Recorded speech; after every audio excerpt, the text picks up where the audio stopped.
बेटा set D का ये 29 क्वेश्चन देखते हैं। Prove that √5 is irrational number. मैं इसमें एज्यूम करता हूं, let us assume that √5 is a rational number.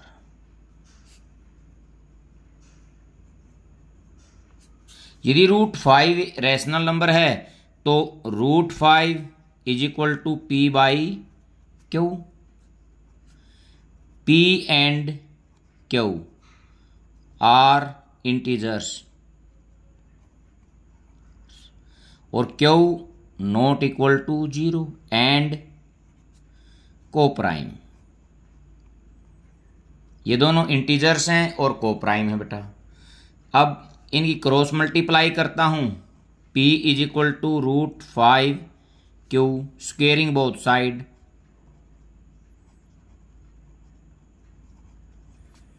P square is equal to 5 Q square. इसको मैं एक नंबर ले लेता हूं। देखो मेरे को यहां से ये मिल रहा है, जो P स्क्वेयर के यदि मैं फैक्टर करता हूं तो एक तो फैक्टर है 5 और एक है Q स्क्वेयर। मीन जो P स्क्वेयर है वो किससे डिविजिबल है? 5 से डिविजिबल है। तो बेटा मैं यहां लिख सकता हूं 5 is divisible by P square, so 5 is also divisible by P। बेटा ये 5 P स्क्वेयर का फैक्टर है तो ये किसका भी होगा? P का भी होगा। P से भी डिविजिबल है। ये इसको मैं नंबर 2 ले लेता हूं। ठीक है, लेट। अब P को मैं ऐसे ही मान सकता हूं 5C। C क्या है? C भी कोई क्या है? इंटीजर। N। ठीक है बेटा। देखो बेटा मैंने ये क्यों लिखा, क्योंकि मैंने क्या इससे इस स्टेटमेंट का क्या अर्थ है, यदि मैं P के टुकड़े करता हूं तो एक टुकड़ा 5V है तो मैं इसको इस प्रकार भी लिख सकता हूं, और दूसरे का मेरे को पता नहीं, मतलब 5C कोई इंटीजर है। ठीक है, अब P की वैल्यू मैं किस में पुट करता हूं? फर्स्ट में put value of P in first. 5C का square is equal to 5Q का square. 25C square is equal to 5Q square. इससे ये कट के ये हो गया, तो Q स्क्वायर किसके इक्वल हो गया? 5C square. तो बेटा यहां देखो, जो Q स्क्वायर के यदि मैं फैक्टर करता हूं, एक तो 5 है एक C स्क्वायर है, इसका मतलब क्या हो गया? 5 is divisible by Q square. तो 5 जो है Q स्क्वायर से भी डिविजिबल है, सो 5 is also divisible by Q। ये मैं थर्ड ले लेता हूं बेटा। देखो ये जो सेकंड और थर्ड, देखो जो 5 है P और Q दोनों का कॉमन फैक्टर हो गया, बट मैंने ऊपर क्या मान रखा है? ये क्या है? कोप्राइम है। यदि कोप्राइम है तो 1 से अलावा इनका कोई कॉमन फैक्टर नहीं है। From second and third P and Q are not coprime. ये दोनों कोप्राइम नहीं है क्योंकि इनका क्या है? 5 दोनों में कॉमन फैक्टर है। Because both are divisible by 5। ठीक है भाई, दोनों का कॉमन फैक्टर क्या है? बिकॉज बोथ कॉमन फैक्टर, या लिख they both common factor R5। ठीक है, दोनों का कॉमन फैक्टर क्या आ गया? 5 आ गया। So our assumption is wrong, क्योंकि हमने क्या माना था? हमने तो ये लिया था कि भाई ये क्या है, को प्राइम है, बट यहां से तो दोनों में कॉमन फैक्टर 5 है, तो ये को प्राइम नहीं रहे। Hence √5 is a irrational. तो इसका मतलब √5 क्या है? एक इरेशनल नंबर है। बेटा नेक्स्ट क्वेश्चन देखते हैं। Ratio of the income of 2 person is, 2 person की इनकम के रेशियो है 9:7 and ratio of their expenditure is 4:3। If each of them manage to save 2000 per month, दोनों एक मंथ में केवल 2000 रुपये बचाते हैं। फाइंड देयर मंथली इनकम, हमारे को उनकी क्या निकालनी है? मंथली इनकम निकालनी है। तो मैं यहां लिखता हूं लेट क्वेश्चन 30, इसके 2 पार्ट है बेटा। सेकंड पार्ट ये है, ये भी करेंगे। Let income comes of 2 persons are rupees 9x and rupees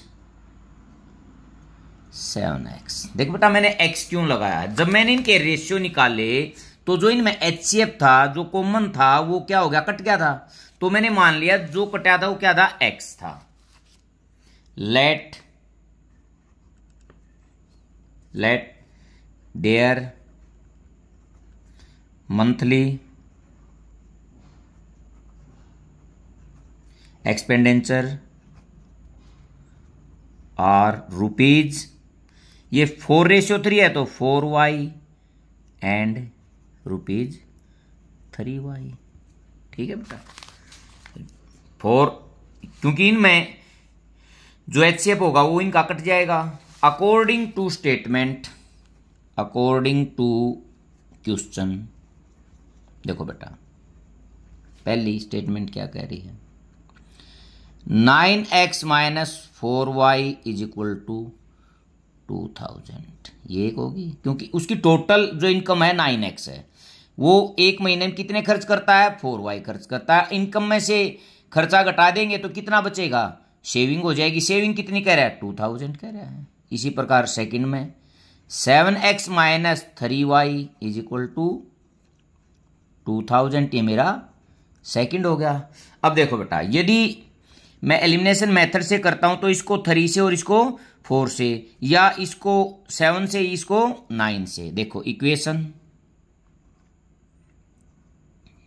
first multiply by 3 and equation second multiply by 4। देखो इसको मैं किससे करूंगा? 3 से। 3 9 जा 27x -3 4 जा 12y = 3 2 जा 6000।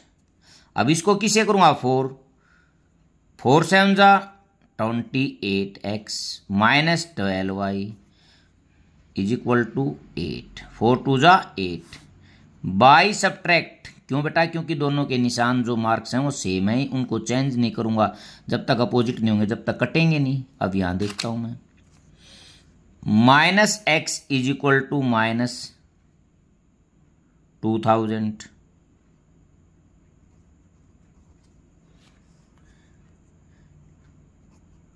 माइनस से -x = 2000। Put value of x in equation first. 9 × 2000 -4y = 2000। देखो बेटा ये कितना हो गया? 18000 -4y = 2000 minus 4y is equal to 2000 minus 18,000, minus कितना बच गया 16,000। तो देखो माइनस से माइनस कट गया, y is equal to 16,000 by 4, 4 4 जा, y की कितनी वैल्यू आ गई हमारी 4 आ गई। अब देखता हूं बेटा मंथली इनकम ये थी, इसको 2000 से दोनों को देखो यहां, hence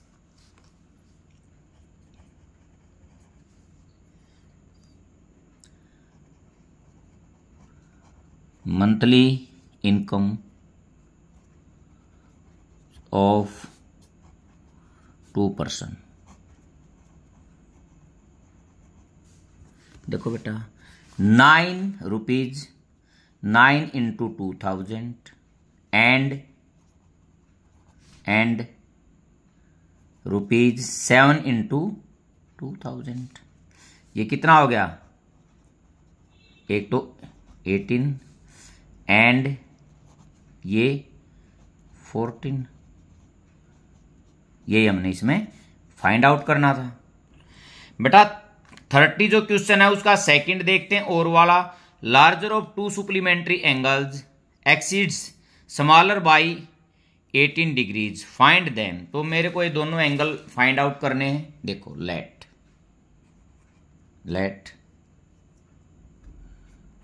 2 supplementary angles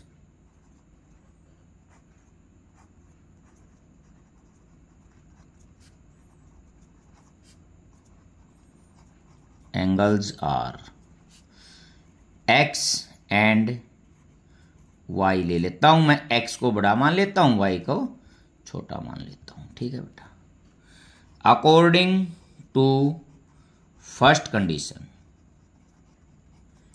condition mean x plus y is equal to 180 degree, इसको एक नंबर ले लेता हूं मैं। According to second condition,